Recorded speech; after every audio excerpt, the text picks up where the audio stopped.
엄마, 사람 좋은 것하고 같이 사는 건 다른 문제야. 딸이 그 말을 했을 때도 저는 끝까지 제 선택을 믿었습니다. 남편을 먼저 보내고 5해를 혼자 살다 보니 누군가와 다시 한 집에서 밥을 먹는다는 것만으로도 저는 충분하다고 생각했거든요. 그 사람은 말도 부드러웠고 처음 몇 달은 저한테 참 잘했습니다. 그래서 집안 분위기가 조금씩 이상해져도 저는 모른 척 했습니다.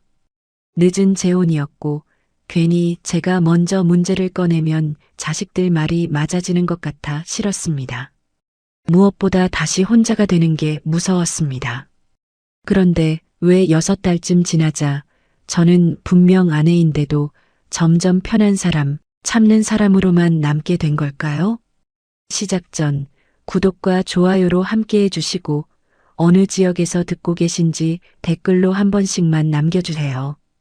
그곳에 행복이 닿길 바라겠습니다. 딸이 그 말을 꺼낼 때 저는 창밖을 보고 있었습니다. 엄마, 사람 좋은 것하고 같이 사는 건 다른 문제야. 말소리는 부드러웠지만 눈빛은 달랐습니다.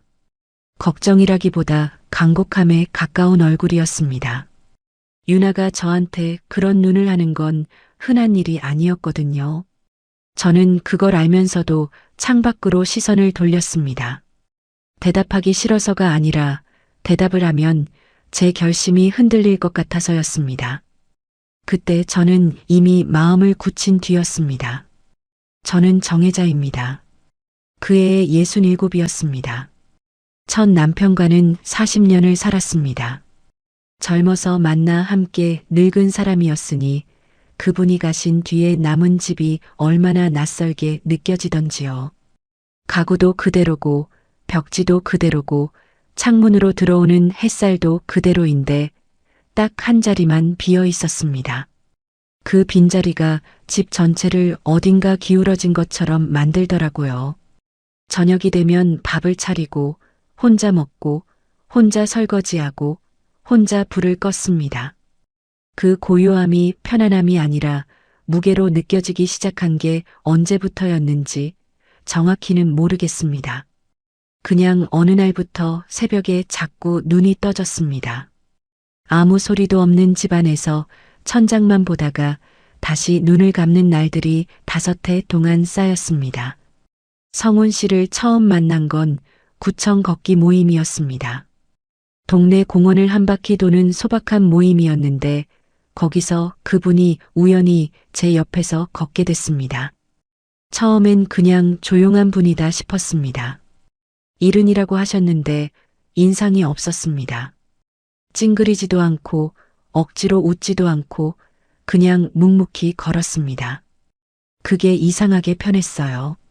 말이 많지 않아도 옆에 있는 게 불편하지 않은 사람이 있잖아요. 성훈 씨가 그런 분이었습니다. 쉬는 자리에서 제가 먼저 말을 걸었습니다. 무슨 얘기였는지 지금은 잘 기억이 안 납니다. 별것 아닌 얘기였을 거예요. 그런데 성훈 씨가 제 말이 끝날 때까지 가만히 듣고 있다가 짧게 받아줬습니다. 그게 좋았습니다. 요즘은 그게 쉬운 일이 아니잖아요. 나이 든 사람들끼리 모이면 서로 자기 얘기만 하기 바쁜데 이분은 달랐습니다. 아, 이 사람은 듣는 사람이구나 싶었습니다. 그 뒤로 같은 인문학 강좌를 신청하게 됐습니다.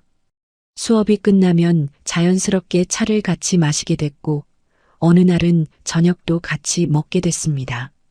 억지로 만든 관계가 아니라 그냥 흘러가다 보니 가까워진 사이였습니다. 성훈 씨는 전철을 오래전에 여인분이었습니다. 자녀가 아들 하나, 딸 하나 있다고 했습니다. 저도 제 얘기를 했습니다.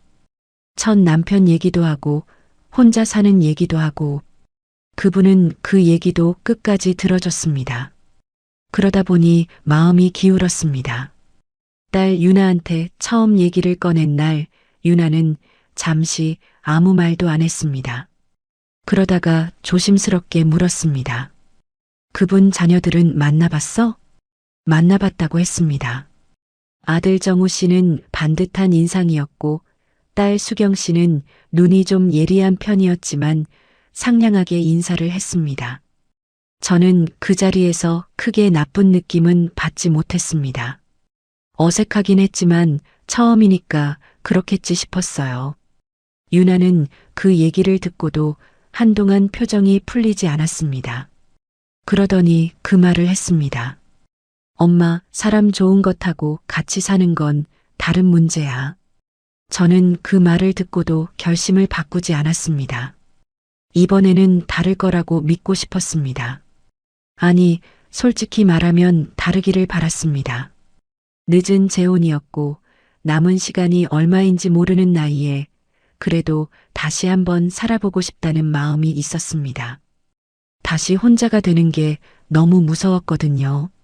그 무서움을 이겨내는 게 지혜인지 그냥 외로움에 지는 건지 그 경계를 그때는 잘 몰랐습니다. 혼인신고를 하던 날 성훈 씨가 말했습니다. 이제 늙어서 서로 기댈 사람이 생겼네요. 그 말이 참 따뜻하게 들렸습니다. 서로 기댄다는 말. 저는 그 말이 좋았습니다. 짐을 지워주는 사람이 아니라 그냥 같이 있어주는 사람. 저녁에 불을 끄지 않아도 되는 집. 그게 제가 원한 전부였으니까요. 성훈 씨 집으로 들어가고 처음 몇 달은 정말 평온했습니다. 아침이면 차를 같이 마셨고 날이 좋은 날엔 저녁에 공원을 걸었습니다. 성훈 씨가 좋아하는 반찬이 뭔지, 제가 못 먹는 게 뭔지 그런 것들을 하나씩 알아갔습니다. 성훈 씨는 아는 분들한테 저를 소개할 때 내 사람이라는 말을 썼습니다. 처음 그 말을 들었을 때 귀가 붉어졌습니다. 그 나이에 그런 말을 들을 줄 몰랐으니까요. 부끄러우면서도 나쁘지 않았습니다. 딸 유나도 처음 몇 번 집에 왔다가는 조금 안심한 눈치를 보였습니다. 성훈 씨가 살뜰하게 챙겨줬거든요. 차도 따라주고 이런저런 말도 건네고 유나도 그게 싫지 않은 것 같았습니다. 그래도 돌아가면서 꼭 한마디씩은 했습니다. 엄마, 좋아 보여. 그런데 무리하지는 마. 저는 그때 그 말의 무게를 몰랐습니다. 그냥 딸 걱정이거니 했습니다. 둘이 사는 집인데 뭘 무리해 속으로 그렇게 생각했습니다. 집안 공기가 처음 달라진 건 재혼한 지 5달쯤 지났을 무렵이었습니다. 딱히 큰 사건이 있었던 건 아니었습니다. 그냥 조금씩이었어요. 성훈 씨가 피곤하다는 말을 자주 했고 같이 나가던 산책이 뜸해졌습니다. 저는 그러려니 했습니다. 이른이 넘은 분이니까 몸이 예전 같을 수 없다는 거 알았거든요. 제가 더 맞춰드리면 된다고 생각했습니다. 성훈 씨 자녀들이 드나드는 빈도도 조금씩 늘기 시작했습니다. 처음엔 안부차 들르는 거라고 생각했습니다. 그런데 올 때마다 분위기가 묘하게 달랐습니다. 수경 씨는 집안을 한 번씩 천천히 훑어보는 버릇이 있었습니다. 대놓고 뭔가를 찾는 건 아닌데 그 시선이 이상하게 마음에 걸렸습니다. 정우 씨는 항상 공손했지만 저한테 직접 말을 거는 일은 거의 없었습니다. 성훈 씨한테만 얘기를 하고 가는 시기였습니다. 저는 내색하지 않았습니다. 늦은 재혼이었으니 서로 적응하는 시간이 필요하겠지. 제가 먼저 마음을 열면 될 거라고 생각했습니다. 예민하게 굴면 괜히 제가 좁은 사람처럼 보일 것 같았습니다. 자식들 눈에 새어머니가 처음부터 불편하게 느껴지면 안 된다는 생각도 있었고요. 그래서 참았습니다. 그게 첫 번째 실수였다는 걸 나중에야 알았습니다. 그 평온하던 집안 분위기가 왜 그렇게 빨리 달라지기 시작했는지 그 이유는 생각보다 훨씬 단순했습니다. 저는 기대는 사람이 아니라 기댈 수 있는 사람으로 이미 분류되어 있었던 겁니다. 그것도 제가 눈치채기도 전에 아주 조용하게요. 그때는 몰랐습니다. 그 조용함이 얼마나 빠르게 저를 다른 자리에 세워두고 있었는지를요. 나중에 생각해보면 그 새벽이 분기점이었습니다. 재혼한 지 6달쯤 됐을 무렵이었어요. 저는 잠결에 인기척을 느꼈습니다. 성훈 씨가 화장실을 가려다 복도에서 벽을 짚고 서 있었습니다. 불을 켜보니 얼굴이 하얗게 질려 있었고 이마에 땀이 나 있었습니다. 어지럽다고 했습니다. 서 있기가 힘들다고 했습니다. 저는 그 자리에서 바로 옷을 걸치고 응급실로 모셨습니다. 새벽 2시가 넘은 시간이었습니다. 검사 결과는 다행히 큰 이상은 없다고 했습니다. 혈압이 갑자기 떨어진 거라고 며칠 안정을 취하면 된다고 했습니다. 저는 그 말을 듣고 나서야 숨을 제대로 쉬었습니다. 새벽 내내 응급실 의자에 앉아 있다가 날이 밝을 무렵에야 집으로 돌아왔습니다. 성훈 씨는 차 안에서 미안하다고 했습니다. 저는 괜찮다고 했습니다. 진심으로 괜찮았습니다. 그때까지는요. 문제는 그 다음부터였습니다. 그날 이후로 집안의 흐름이 달라지기 시작했습니다. 처음엔 아주 자연스럽게였습니다. 성훈 씨 건강이 걱정되니까 제가 좀 더 살피게 됐고 약 챙기는 것도 제가 맡게 됐습니다. 병원 예약도 제가 했고 식단도 의사 말대로 제가 조정했습니다. 성훈 씨는 원래 이런 것들을 스스로 잘 챙기는 분이 아니었거든요. 그러니 자연스럽게 제 몫이 됐습니다. 저는 그때 그게 아내로서 당연한 거라고 생각했습니다. 아픈 남편 옆에서 챙기는 게 싫었던 게 아니었습니다. 그런데 그 다음이 문제였어요. 성훈 씨 자녀들한테 연락이 갔습니다. 아마 성훈 씨가 직접 했거나 아니면 제가 드렸거나 어쨌든 그 일을 계기로 정우 씨와 수경 씨가 더 자주 드나들기 시작했습니다. 처음에 저는 당연하다고 생각했습니다. 아버지가 아프셨으니까요. 자식들이 와서 걱정하는 게 이상한 일이 아니잖아요. 그런데 이상한 건 올 때마다 걱정은 많이 하면서 정작 손이 가는 일은 자연스럽게 저한테 넘어오고 있다는 거였습니다. 처음에는 말이 공손했습니다. 어머니가 제일 잘 아시잖아요. 아버지 상태를. 맞는 말이었습니다. 옆에서 매일 보는 사람이 저였으니까요.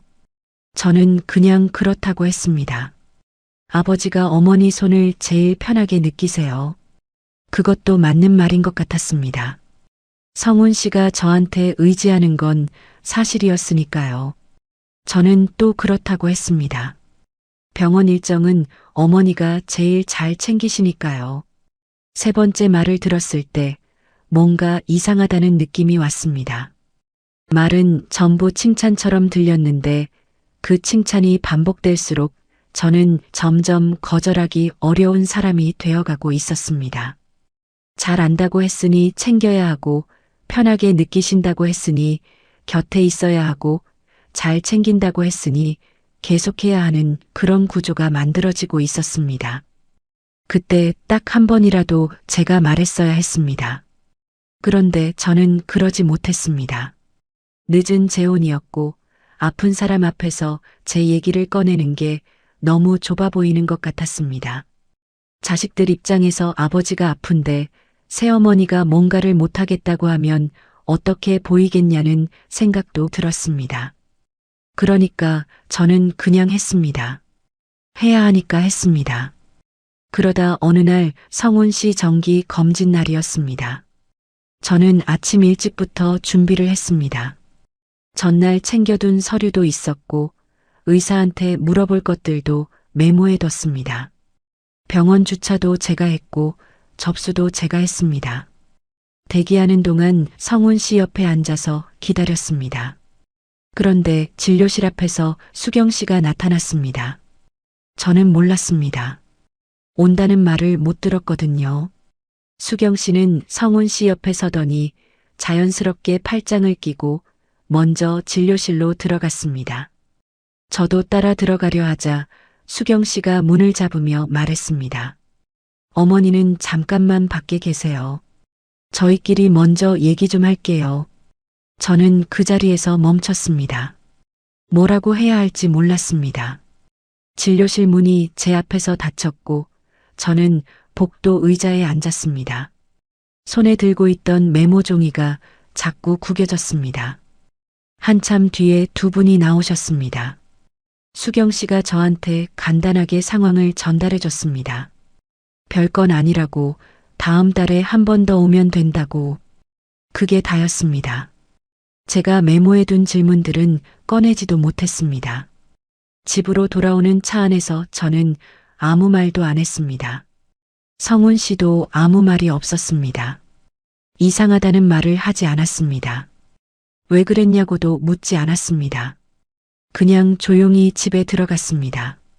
그날 저녁 저는 처음으로 이 집에서 제가 어떤 자리에 있는 건지를 생각했습니다. 남편 옆에 있는 것 같은데 정작 남편 일에서는 자꾸 한 발 뒤에 서 있는 느낌이었습니다. 챙기는 건 제가 하는데 결정하는 건 늘 다른 사람들이 하고 있었습니다. 그래도 저는 또 참았습니다. 한 번의 일로 너무 예민하게 반응하는 건 아닐까 싶었습니다. 수경 씨도 아버지가 걱정되는 마음이 있을 테니까요. 제가 너무 좁게 보는 건 아닐까 싶었습니다. 그렇게 스스로를 설득했습니다. 그런데 그 일이 한 번으로 끝나지 않았습니다.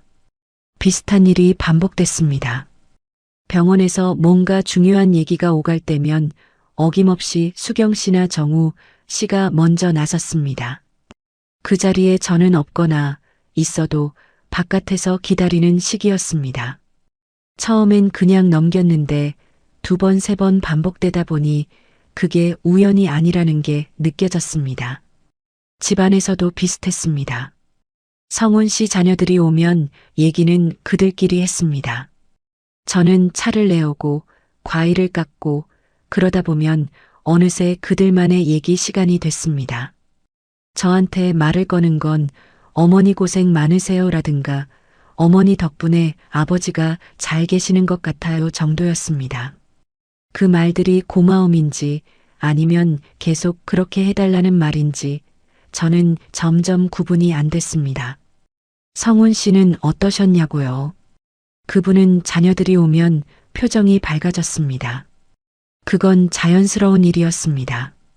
그런데 자녀들이 돌아가고 나면 다시 조용해지셨고 저한테 뭔가를 따로 얘기해 주시는 일은 없었습니다. 진료실에서 무슨 말이 오갔는지도 자녀들이랑 무슨 얘기를 했는지도 물어보면 대답은 하셨는데 먼저 공유해 주시는 일은 없었습니다. 저는 그게 성격이라고 생각했습니다. 원래 말수가 적은 분이니까요. 그런데 어느 날 저녁 성훈 씨 전화 통화를 우연히 들었습니다. 수경 씨랑 통화하시는 것 같았습니다. 제가 일부러 들으려 한 게 아니라 부엌에서 설거지를 하다가 소리가 들린 거였습니다. 성훈 씨가 이렇게 말하고 있었습니다. 혜자는 잘해주고 있어. 근데 그건 그거고 중요한 건 너희가 알아서 해야지. 저는 손을 멈췄습니다.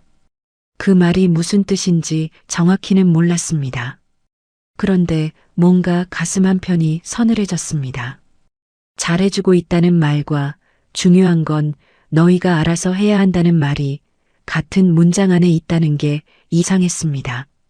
저는 잘하고 있는 사람인데 정작 중요한 일에서는 빠져있는 사람이라는 뜻처럼 들렸습니다. 그날 밤 저는 한동안 잠을 못 잤습니다. 억울한 건지 서운한 건지 아니면 제가 너무 예민하게 받아들이는 건지 구분이 안 됐습니다. 재혼한 지 이제 6달이었습니다. 아직 자리를 잡아가는 중이라고 조금만 더 기다리면 달라질 거라고 그렇게 스스로한테 말했습니다. 하지만 그날 이후로 저는 눈을 뜨기 시작했습니다.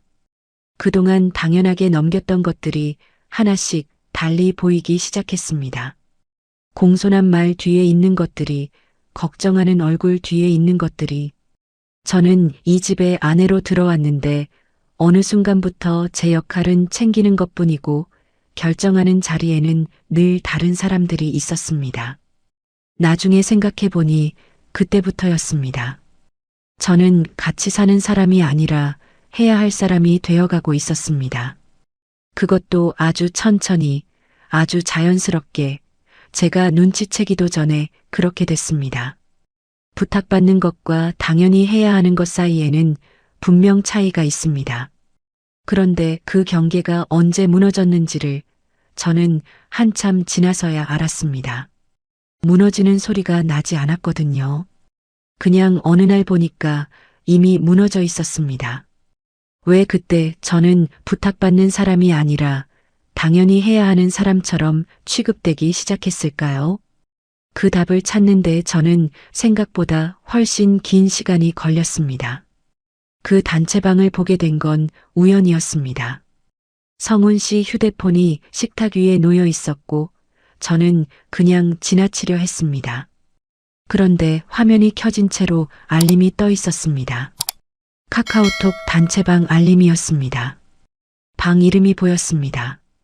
이성훈 가족이라고 적혀 있었습니다. 저는 그 자리에 멈췄습니다. 이성훈 가족. 저는 이성훈 씨 아내였습니다. 그런데 그 방에 제가 없다는 걸 그 알림 하나로 알았습니다. 손을 뻗지는 않았습니다. 남의 휴대폰을 들여다보는 건 제 방식이 아니었거든요. 그냥 그 이름만 보고 내려놨습니다. 그런데 그 방 이름이 그날 하루 종일 머릿속에서 떠나지 않았습니다. 이성훈 가족. 저는 그 가족이 아닌 건지 아니면 가족이긴 한데 그 방엔 필요 없는 사람인 건지 어느 쪽이든 답이 편하지 않았습니다. 저는 정혜자입니다. 그때 재혼한 지 7달째에 접어들고 있었습니다. 그 즈음 성훈 씨는 병원을 꽤 자주 가고 있었습니다.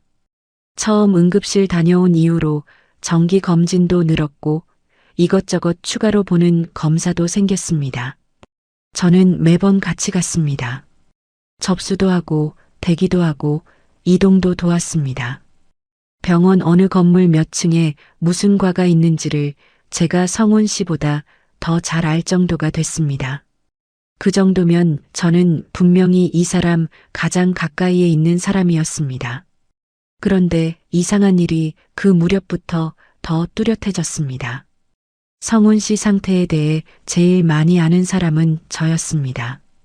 어젯밤에 잠을 잘 잤는지, 아침에 식욕이 어땠는지, 약을 먹고 나서 얼굴색이 어떤지 그런 것들을 매일 보는 사람이 저였으니까요. 그런데 막상 주치의 설명이 있는 날이면 그 자리에 제가 없었습니다. 검사 결과 얘기가 나오는 자리에도 제가 없었습니다. 향후 치료 방향을 의논하는 자리에도 마찬가지였습니다. 처음엔 그냥 제가 먼저 양보한 것처럼 됐습니다. 자녀들이 오면 당연히 그분들이 들어가야 한다고 생각했습니다. 저는 아직 이 가족 안에서 자리를 만들어가는 중이니까 제가 조금 뒤로 물러서는 게 맞다고 생각했습니다. 그게 어른스러운 거라고 그렇게 스스로를 다독였습니다. 그런데 그 양보가 반복되면서 어느 순간 당연한 것처럼 굳어졌습니다. 결정적인 날이 있었습니다. 그날도 병원이었습니다. 성훈 씨 검사 결과를 듣는 날이었고 저는 아침부터 같이 갔습니다. 대기실에서 1시간을 기다렸고 드디어 차례가 됐을 때 상담실 문이 열렸습니다. 저도 당연히 들어가려고 일어섰습니다. 그런데 간호사가 먼저 말했습니다. 가족분들 먼저 들어가셨어요. 저는 영문을 몰랐습니다. 아까까지 대기실에 저밖에 없었거든요. 그런데 돌아보니 어느새 수경 씨가 와 있었고 정우 씨도 와 있었습니다. 언제 온 건지 몰랐습니다. 제가 화장실을 다녀온 사이였는지 아니면 제가 다른 생각을 하고 있던 사이였는지 저는 그 자리에서 다시 앉았습니다. 잠시 뒤 상담실 문이 열리고 수경 씨가 나왔습니다. 저를 보더니 별 표정 없이 말했습니다. 어머니는 조금만 밖에서 계세요.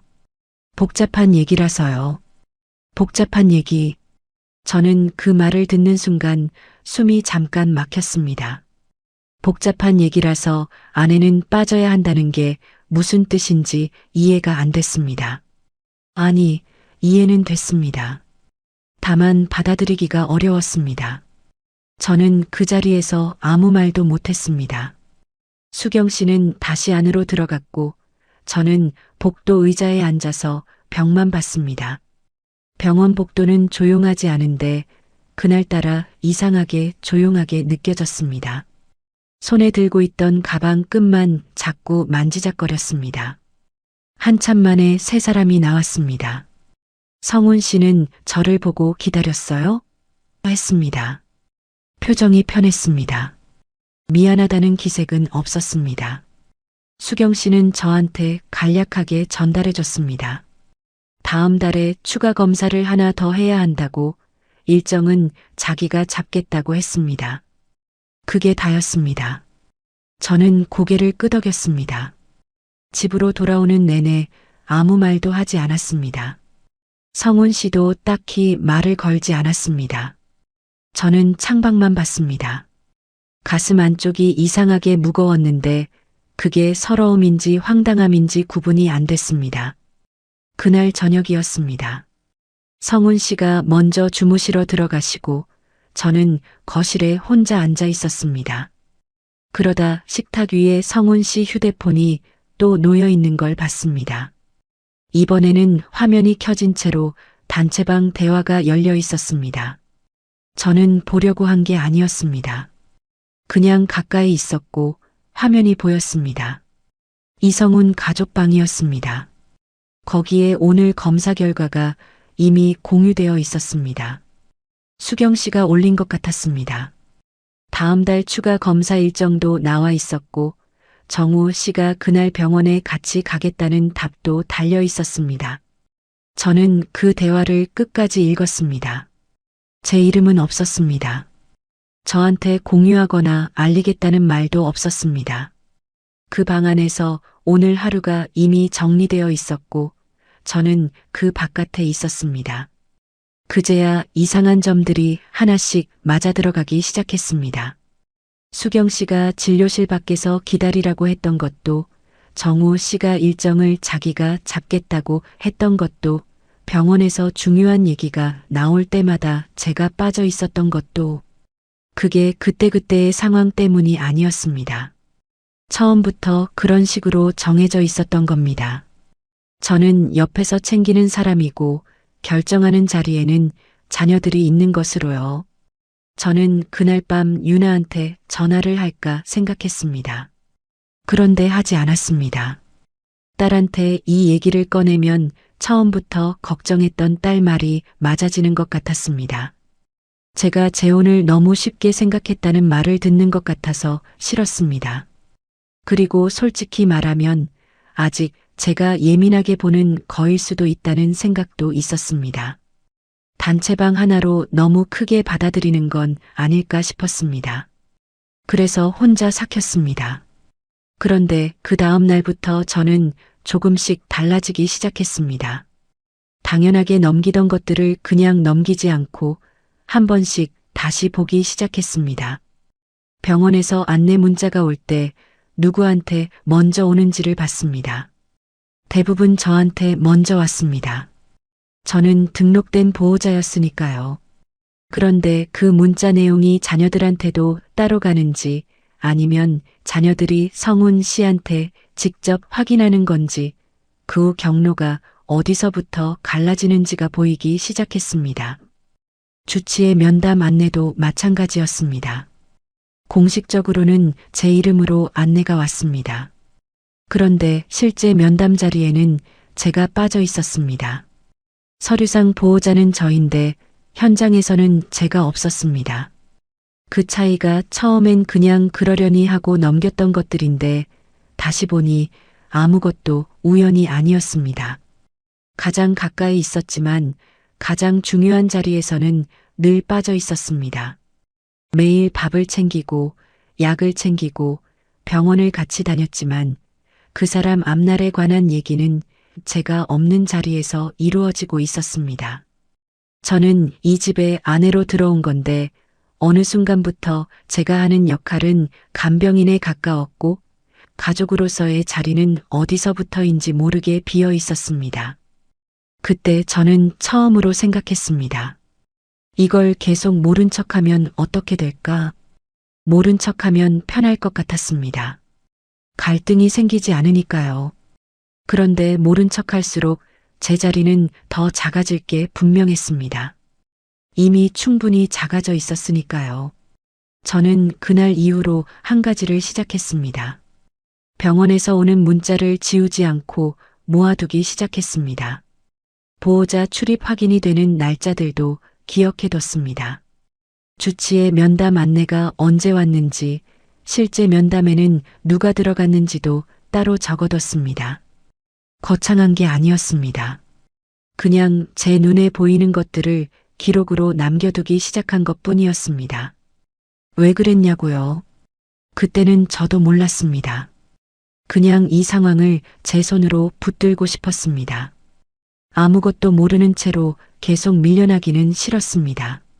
나중에 뭔가 말을 해야 할 때가 오면 그때는 제가 본 것들을 근거로 얘기할 수 있어야 한다는 생각이 있었습니다. 같이 사는 사람은 저인데 왜 결정은 늘 다른 사람들이 하고 있었을까요? 그 물음이 머릿속에서 사라지지 않는 날들이 이어졌습니다. 그리고 그 물음은 머지않아 제가 직접 답을 찾아야 하는 순간으로 저를 데려가게 됩니다. 허리가 처음 아프기 시작한 건 성훈 씨가 두 번째로 입원하고 나서였습니다. 처음엔 그냥 피곤해서 그런가 보다 했습니다. 나이가 있으니까, 무리를 했으니까 좀 쉬면 괜찮아지겠지 싶었습니다. 그런데 며칠이 지나도 나아지지 않았습니다. 아침에 일어날 때 허리를 펴는데 시간이 걸렸고 오래 서 있으면 옆구리까지 당겼습니다. 손목도 붓기 시작했습니다. 병원 이동을 도울 때 성훈 씨를 붙잡아 드리는 일이 많았는데 그게 쌓인 것 같았습니다. 그래도 저는 쉬겠다는 말을 꺼내지 못했습니다. 꺼낼 수가 없었습니다. 저는 정혜자입니다. 그때 재혼한 지 8달이 넘어가고 있었고 성훈 씨는 두 번째 입원 중이었습니다. 첫 번째 입원은 짧게 끝났는데 이번엔 달랐습니다. 검사 결과가 좋지 않다고 했고 며칠 더 지켜봐야 한다는 말이 나왔습니다. 저는 거의 집에 못 들어갔습니다.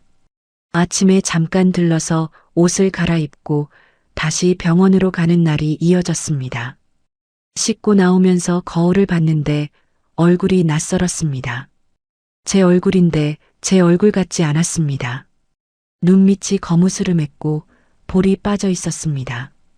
그 얼굴을 보면서도 저는 그냥 병원으로 갔습니다. 병실을 지키는 건 대부분 저였습니다. 정우 씨는 회사 때문에 바쁘다고 했습니다. 낮에 잠깐 들르고 저녁엔 일찍 나갔습니다. 수경 씨는 아이들이 있다고 했습니다. 오전에 한 번, 오후에 한 번 그렇게 얼굴만 비추고 갔습니다. 저는 그 사이 시간을 전부 채웠습니다. 식사를 챙기고 의사가 올 때 옆에 있었고 밤에 상태가 달라지면 간호사를 불렀습니다. 그 자체가 싫었던 건 아니었습니다. 아픈 사람 곁에 있는 게 저한테 의미 없는 일이 아니었으니까요. 그런데 문제는 그게 당연하게 여겨진다는 것이었습니다. 감사하다는 말이 아니라 그래야 한다는 전제로 받아들여지고 있다는 게 느껴졌습니다. 수경 씨가 한 번은 이렇게 말했습니다. 이럴 때 옆에 있는 사람이 해줘야죠. 이럴 때 옆에 있는 사람. 그 말이 자꾸 머릿속에서 맴돌았습니다. 이럴 때 옆에 있는 사람이 해줘야 한다는 말은 결국 제가 그 사람이니까 제가 해야 한다는 말이었습니다. 달리 해석할 여지가 없었습니다. 정우 씨는 또 이렇게 말했습니다. 아버지가 어머니만 찾으시잖아요. 그 말도 맞았습니다. 성훈 씨는 제가 자리를 비우면 어디 갔냐고 물었습니다. 그게 저한테 의지한다는 뜻이기도 했지만 동시에 제가 자리를 비울 수 없다는 뜻이기도 했습니다.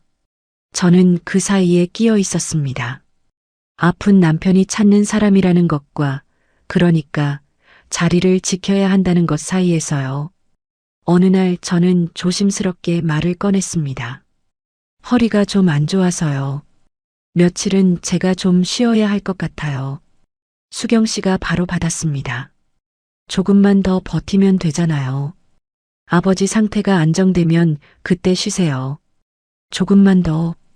저는 그 말을 들으면서 입을 다물었습니다. 조금만 더라는 말이 얼마나 긴 시간을 의미하는지는 그 말을 하는 사람은 모릅니다. 당하는 사람만 압니다.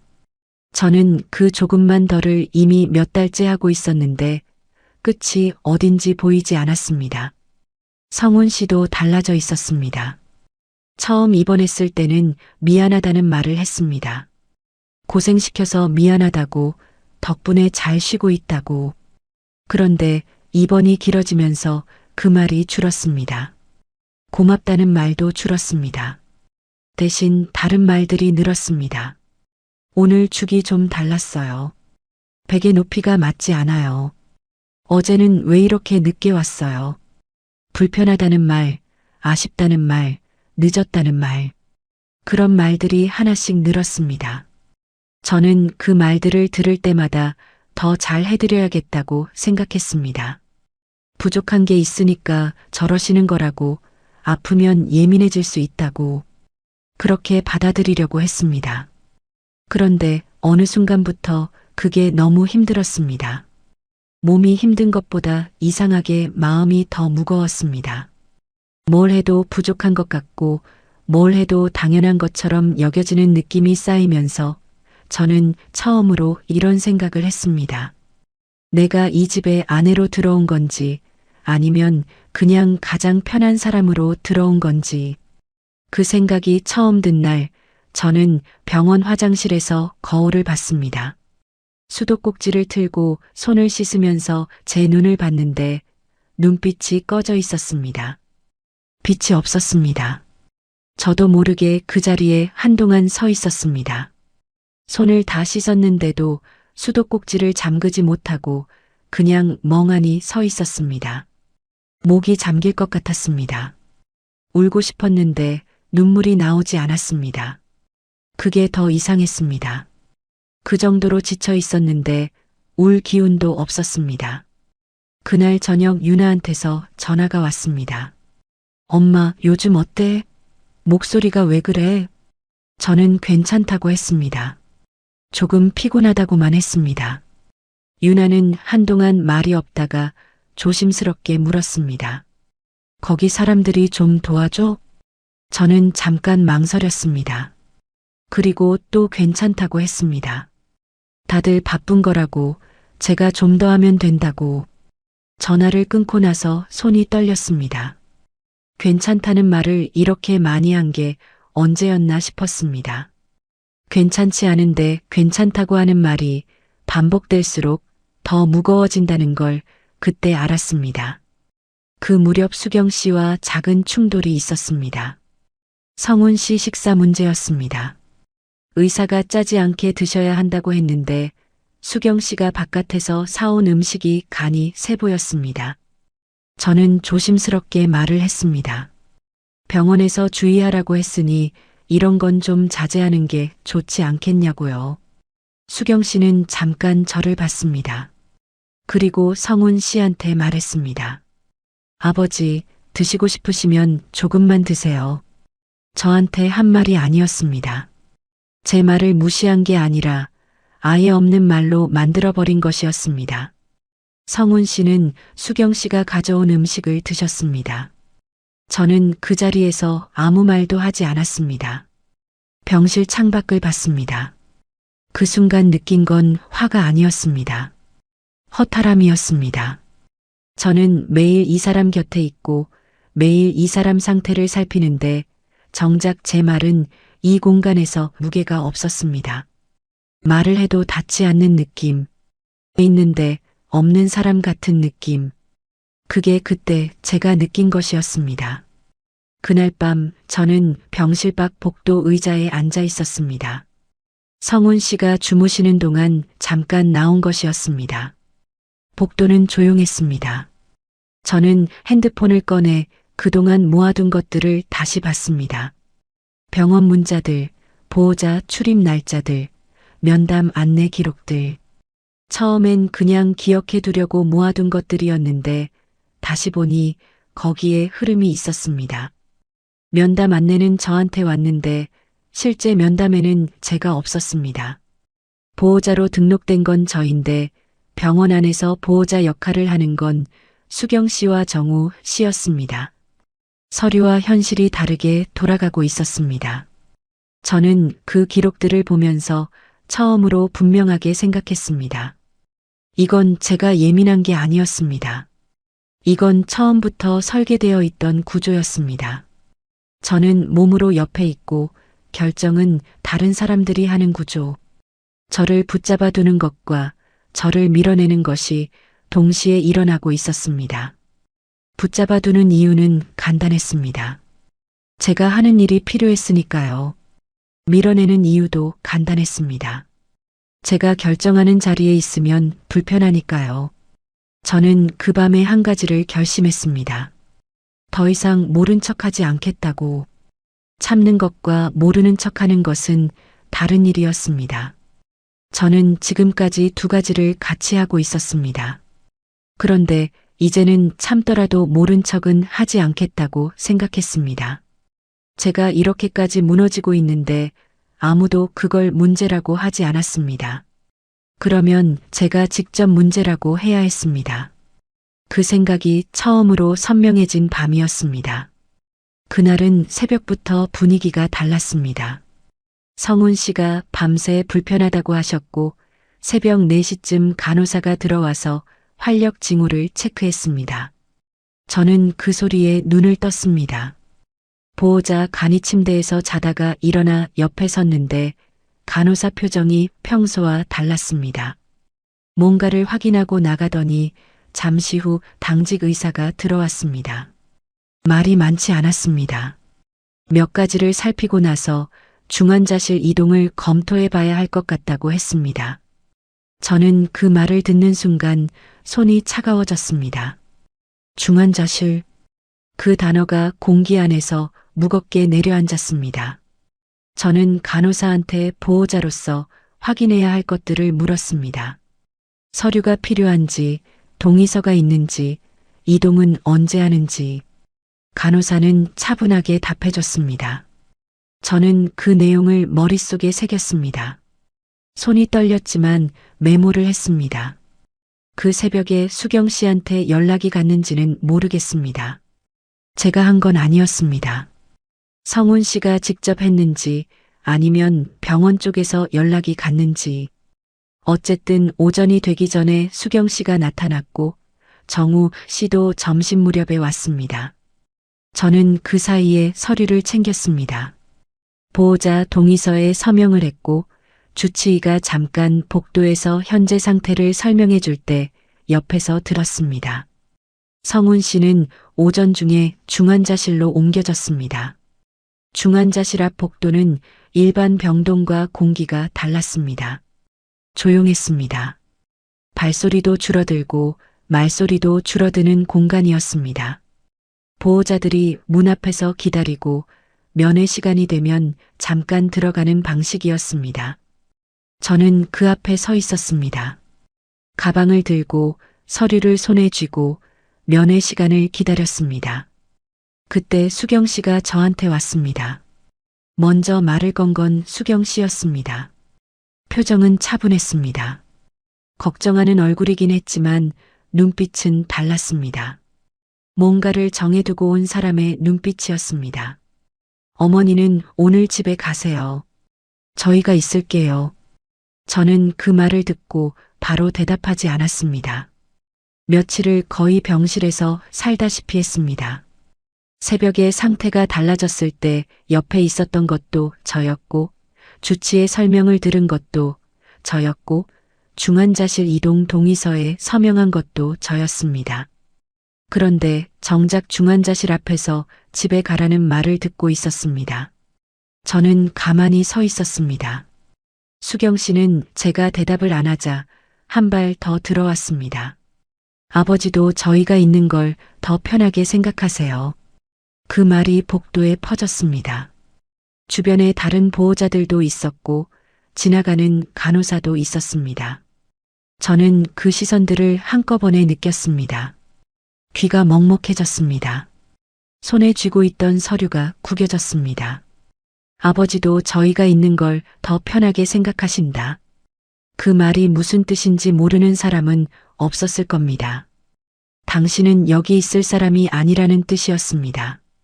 며칠을 밥도 제대로 못 먹고 옆을 지킨 사람한테 사람들 앞에서 그 말을 한 것이었습니다. 목이 잠겼습니다. 그런데 이상하게 눈물은 나오지 않았습니다. 울 것 같은데 울리지 않았습니다. 대신 가슴 안쪽에서 뭔가가 단단해지는 느낌이 왔습니다. 그동안 쌓아뒀던 것들이 그 순간 하나로 모이는 것 같았습니다. 저는 숨을 한번 고르고 수경 씨를 봤습니다. 그리고 말했습니다. 제가 집에 갈 사람인지 여기 남을 사람인지는 제가 결정하겠습니다. 수경 씨 표정이 굳었습니다. 정우 씨는 옆에서 뭔가 말을 하려다가 멈췄습니다. 주변 공기가 달라졌습니다. 저는 그 자리에서 시선을 피하지 않았습니다. 처음으로 피하지 않았습니다. 그리고 저는 중환자실 간호사 데스크로 걸어갔습니다. 보호자 확인을 요청했습니다. 제 신분증을 내밀었고 등록된 보호자가 맞는지 확인해달라고 했습니다. 간호사는 시스템을 확인하더니 말했습니다. 법적 배우자 보호자로 등록되어 있다고 했습니다. 면회 및 주치의 면담 동석 권한이 있다고 했습니다. 저는 그 말을 듣고 고개를 끄덕였습니다. 그동안 병원 문자가 저한테 먼저 왔던 것도, 보호자 출입 기록에 제 이름이 찍혀 있었던 것도, 주치의 면담 안내가 저한테 발송되어 있었던 것도 전부 이유가 있었습니다. 서류상 저는 처음부터 이 사람의 보호자였습니다. 그걸 제가 먼저 포기한 것처럼 만들어놨을 뿐이었습니다. 저는 데스크에서 돌아서며 수경 씨를 봤습니다. 저는 법적으로 등록된 배우자 보호자입니다. 주치의 면담에 들어가겠습니다. 수경 씨는 뭔가 말하려 했습니다. 그런데 간호사가 옆에서 면담 시간을 안내해 줬습니다. 보호자분 들어오시면 된다고 했습니다. 그 말은 저한테 한 말이었습니다. 저는 면담실로 들어갔습니다. 주치의는 현재 상태를 설명해 줬습니다. 수치가 불안정하다고 했고 이틀 정도 더 지켜봐야 한다고 했습니다. 저는 준비해 둔 것들을 물었습니다. 평소 복용하던 약과 지금 투여 중인 것들이 겹치는 게 없는지, 시기 제한은 어디까지인지, 면회 시 주의해야 할 것들이 뭔지. 주치의는 차분하게 답해줬습니다. 면담이 끝나고 나왔을 때 수경 씨와 정우 씨가 복도에 있었습니다. 정우 씨가 먼저 말했습니다. 어머니, 저희가 섭섭하게 해드린 건 아니고요. 그냥 어머니 힘드실까봐 한 말이었습니다. 저는 그 말을 듣고 잠깐 정우 씨를 봤습니다. 힘드실까봐. 며칠을 거의 혼자 병실을 지키는 동안에는 힘드실까봐 라는 말이 없었습니다. 허리가 아프다고 했을 때도 조금만 더 버티면 된다는 말이 돌아왔습니다. 그런데 제가 면담실에 들어가고 나니 힘드실까봐라는 말이 나왔습니다. 저는 짧게 말했습니다. 앞으로 치료와 관련된 내용은 저도 같이 듣겠습니다. 그게 다였습니다. 더 길게 말하지 않았습니다. 따지지도 않았습니다. 그동안 있었던 일들을 하나씩 꺼내지 않았습니다. 그럴 자리가 아니었고 그럴 필요도 없었습니다. 제가 해야 할 말은 그 한 문장이었습니다. 수경 씨는 아무 말도 하지 않았습니다. 그날 이후 병원에서의 분위기가 달라졌습니다. 수경 씨가 먼저 나서는 일이 줄었습니다. 주치의 설명이 있을 때 저도 자리에 있었고 면회 시간에도 제가 들어갔습니다. 정우 씨는 여전히 공손했지만 예전처럼 자연스럽게 저를 배제하는 말은 하지 않았습니다. 뭔가를 결정할 때 저한테 먼저 확인하는 일도 생겼습니다. 작은 변화였습니다. 하지만 저한테는 작지 않았습니다. 그날 밤 저는 면회를 마치고 복도 의자에 앉아 있었습니다. 병원은 저녁이 되면 더 조용해졌습니다. 링거 기계 소리, 가끔 지나가는 수레 소리, 그런 것들만 들렸습니다. 저는 가방을 무릎 위에 올려놓고 잠깐 눈을 감았습니다. 유나한테 문자가 왔습니다. 엄마 오늘 어때? 밥은 먹었어. 저는 잠깐 그 문자를 보다가 답했습니다. 오늘은 괜찮아. 밥 먹었어. 이번엔 진심이었습니다. 처음으로 괜찮다는 말이 거짓이 아닌 날이었습니다. 그날 제가 지켜야 했던 건 사실 남편 곁이 아니었습니다. 제 자리였습니다. 아내라는 자리, 보호자라는 자리, 이 사람 곁에서 결정하는 자리, 그 자리를 스스로 내어준 것처럼 만들어놨던 것들을 제 손으로 되찾은 날이었습니다. 거창하지 않았습니다. 면담실 문을 열고 들어간 것뿐이었고 짧은 말 한마디를 한 것뿐이었습니다. 그런데 그게 그렇게 오래 걸렸습니다. 왜 그렇게 늦었냐고 스스로한테 물으면 지금도 딱 잘라 대답하기가 어렵습니다. 무서웠던 것도 있었고 좁아 보이기 싫었던 것도 있었고 아직 자리를 잡아가는 중이니 조금만 더 기다리면 달라질 거라는 기대도 있었습니다. 그 마음들이 전부 저를 한 발 뒤에 세워두고 있었습니다. 그런데 기다린다고 달라지는 건 없었습니다. 제가 움직여야 달라졌습니다. 중환자실 앞 복도에서 그날 제가 배운 건 그거였습니다. 자리는 누가 내어주는 게 아니었습니다. 제가 서 있어야 제 자리가 됐습니다. 그날 제가 지켜야 했던 건 남편 곁이 아니라 제 자리였다는 걸 왜 그렇게 늦게 알았을까요? 어쩌면 그 물음은 중환자실 복도에서 끝난 게 아닐지도 모릅니다. 그 이후로도 이어지는 이야기가 있었으니까요. 제가 자리를 되찾고 난 뒤에 저는 더 큰 결정을 앞에 두게 됩니다. 중환자실 앞에서 제 자리를 되찾고 난 뒤 저는 달라졌습니다. 겉으로 크게 달라진 건 없었습니다. 여전히 병원에 갔고 여전히 성훈 씨 옆에 있었습니다. 밥을 챙기는 것도 약 시간을 확인하는 것도 그대로였습니다. 그런데 안쪽이 달랐습니다. 예전엔 버티면서 했다면 이제는 제가 선택해서 하고 있다는 느낌이었습니다. 그 차이가 작은 것 같아도 저한테는 아주 컸습니다. 성훈 씨는 열흘쯤 뒤에 중환자실에서 일반 병동으로 옮겨졌습니다. 고비를 넘겼다는 말을 들었을 때 저도 안도했습니다. 그 마음은 진심이었습니다. 함께 사는 사람이 아프다가 나아진다는 게 그게 어떤 감정인지는 살아본 사람만 압니다. 미운 마음과 걱정하는 마음이 같이 있을 수 있다는 것도 그때 알았습니다. 성훈 씨가 일반 병동으로 옮기고 며칠이 지났을 무렵이었습니다. 저는 수경 씨와 정우 씨를 병실 밖 복도에서 만나자고 했습니다. 제가 먼저 요청한 거였습니다. 두 분이 나왔고 저는 준비해둔 말을 했습니다. 앞으로 돌봄 역할을 나눠야 할 것 같아요. 저 혼자 다 감당하는 방식으로는 더 이상 할 수 없습니다. 말하는 동안 목소리가 떨릴 줄 알았습니다. 그런데 이상하게 떨리지 않았습니다. 오히려 차분했습니다. 해야 할 말을 오래 생각해뒀기 때문인지 아니면 이미 충분히 지쳐서 두려움도 줄어든 건지 모르겠습니다. 어쨌든 저는 그 말을 끝까지 했습니다. 수경 씨 표정이 굳었습니다. 어머니, 지금 이 상황에서 그런 말씀을 하시는 거예요? 저는 수경 씨를 봤습니다. 지금이 아니면 언제 할 수 있을까요? 아버지 상태가 좋을 때도 이 얘기를 못 꺼냈고 입원하셨을 때도 못했습니다. 그러면 언제가 맞는 때인지 저는 모르겠습니다. 수경 씨는 입을 다물었습니다. 정우 씨가 나섰습니다. 어머니, 저희도 최대한 하고 있습니다. 회사도 있고 아이들도 있고 사정이 있잖아요. 저는 고개를 끄덕였습니다. 알아요.